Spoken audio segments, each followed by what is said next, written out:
Welcome back to Breakfast Central. The continental body, the African Union, has formally joined the Group of 20, the G20, which is the top global, of course, the top global economies on the bloc, which had their summit in New Delhi in India over the weekend. This was, of course, was mentioned in the opening speech at the G20 summit by Indian Prime Minister Narendra Modi.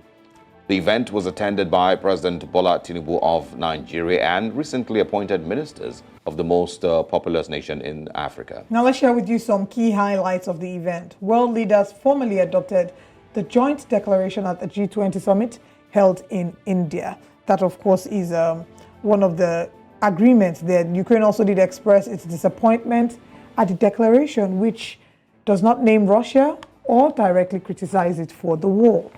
We also have here the summit was marked by the absence of Russia's Vladimir Putin and China's Xi Jinping. India has formally handed over the G20 presidency to Brazil, which will take over in December. We also have that the two-day event saw big moments, including the African Union being made a permanent member of the G20. We'll now focus on the latter, which is, of course, Africa Union joining the G20.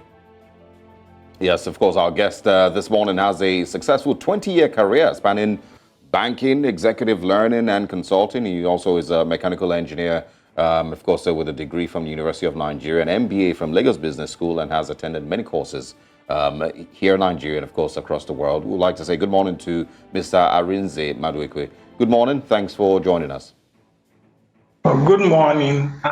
Thank you for having me. Great to have you.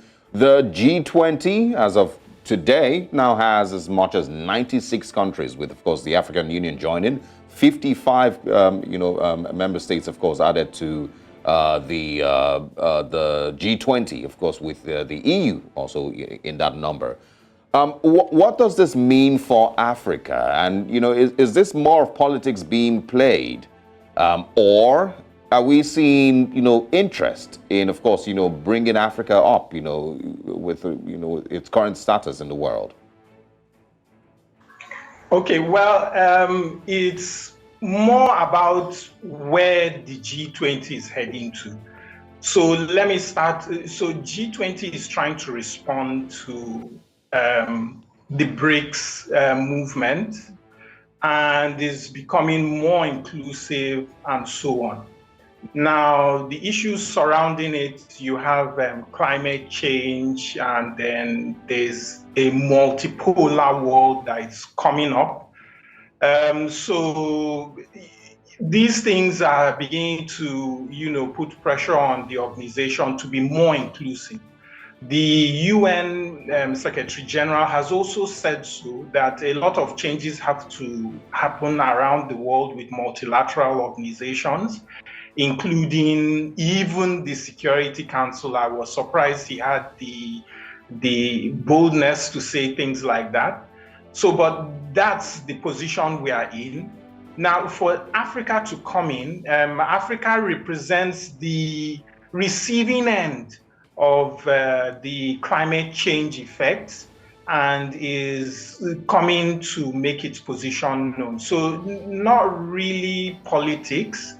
It's, by the way, Africa represents $3 trillion as a whole. So Africa does have a lot to say economically in the G20. All right, let's talk about exactly what this means for, Africa. Let's even bring this back home to Nigeria.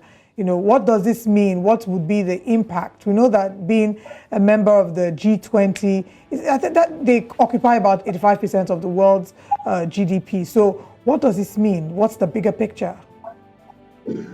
Okay, so for Africa, Africa is coming with the loss and damage argument.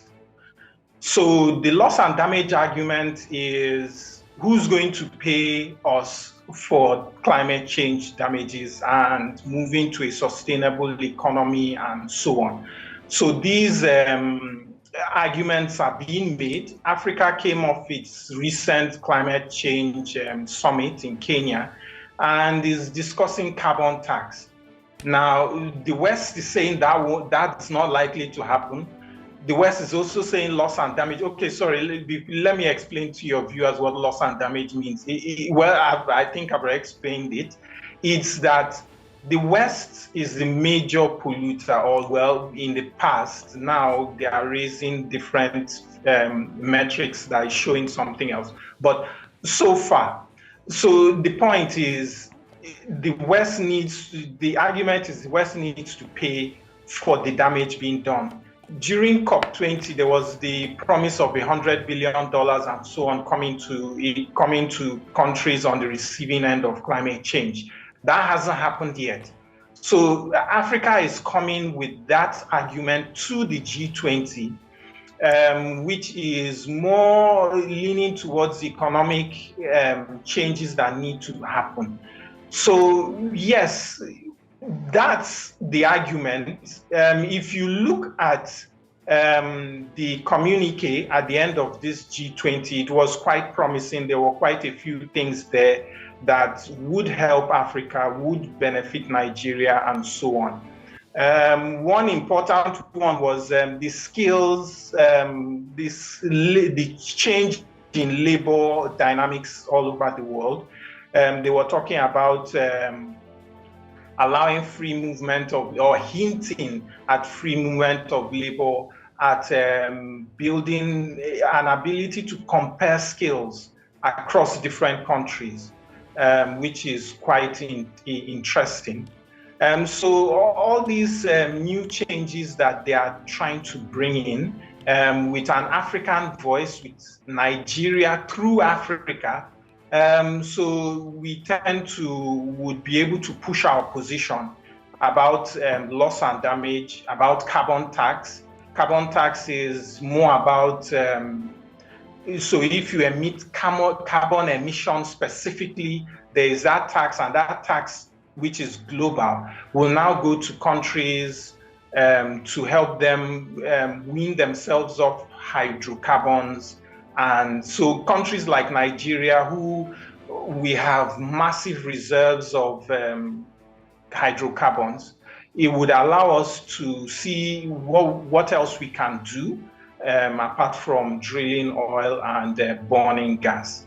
Yeah. So there's quite a lot that is coming for Africa and Nigeria if things happen as it should in the G20.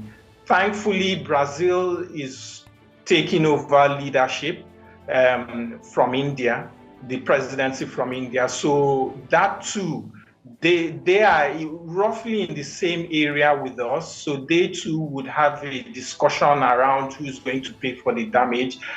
Brazil particularly has its Amazon forest, and there's so much discussion about it. And again, they've said for them not to cut down that resource, which is called the lungs of the world, somebody has to give them economic value for what's going on. So there is quite a lot of good things that would come from Africa joining the G20. Well, I would always argue that there needs to be, I believe that there needs to be some, level of sincerity with the climate change conversations. But and now you mentioned, of course, Africa has a $3 trillion economy. The United States alone is about 27 trillion. So, of course, there's a whole lot more that the continent needs to do. So I want you to speak, with regards to that, how can Africa improve on what it really has to offer? There is so many mineral resources here on the continent. Would you blame leadership? Would you blame economic policy? Some people might even still blame colonialism, as the reason the continent is still so backward with regards to its economy. $3 trillion. That doesn't tell very well. So what would you say needs to be done aside these, G20, alignment and the BRICS summit, the BRICS alignment and the likes, to improve on what Africa has to offer to the world? Okay, so, well, for one, Africa needs to take a leaf from what's happening all over the world. There is this movement of multilateral.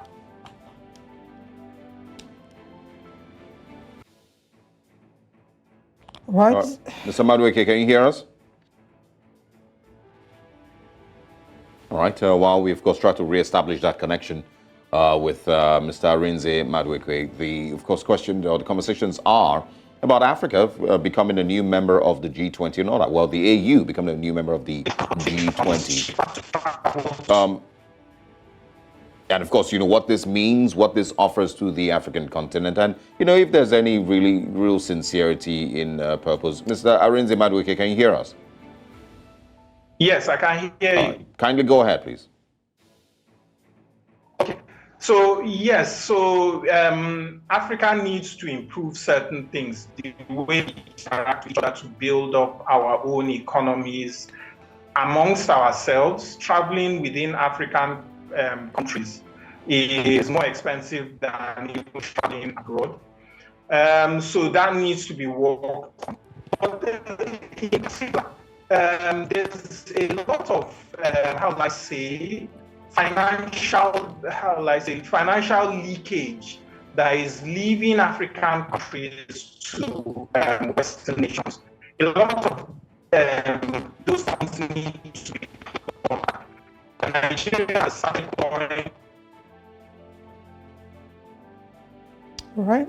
We are having connection issues with Mr. Arinze Madueke. We were hoping he would have been able to answer that question. That's a very important question that you asked there, because beyond looking at what Africa stands to gain, we have a lot to give. Yeah. Even in the fight against climate change, the fight against, in this fight, we contribute the least, we suffer the most, but we have a huge number of the resources that will be needed to combat this.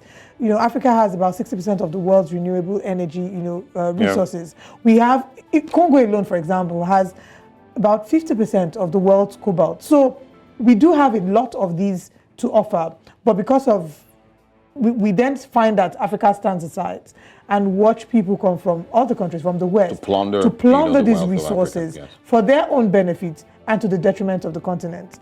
All right, let's try to get our guest join us back again. Mr. Arinze, are you here with us? Yes, I'm here. I can hear you. All right, we're sort of struggling with your audio, but please go ahead. Let's see if it works this time. Sorry. Please go ahead. Let's see if we can hear you this time. So let me pick up from your end of mineral. All right, it's doesn't seem to be better, but like all of us, of course, just mentioned, there's so much that the continent has to give. How can we improve on what Africa really has to contribute to the world's economy? That's a big question. And of course, sincerity of purpose. Is this really just politics? Does the G20 really see Africa as valuable, moving forward? And in ways that they can exchange, in trade? Or is this really just to counter the expansion of BRICS and what it also has to offer? There's numerous ways that this conversation can be looked at. We're also going to look at the of course the political, the parts where of course many African countries are still being plundered by countries from the West. And at what point will they pull those suckers out?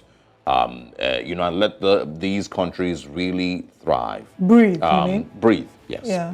Mismanagement. Of resources, corruption. Many of these things, of course, have continued to create, or let the continent down. Nigeria has vast gas, resources. That the country doesn't seem to still understand how it can make money out of it. And we continue to flare gas in the Niger Delta, which we've continued to do for decades now. So, so much, needs to be said. Of course, we want the continent to grow. We want to see it in a different place in the next 20 years, maybe in the next 30 years, maybe also in the next 5 years. Take a look at what has happened to the UAE in the last, let's say, 20 years. Take a look at what's going on in Saudi Arabia in particular and what their plans are. Take a look at what happened to China and, of course, many other countries across the world that you can look at as examples.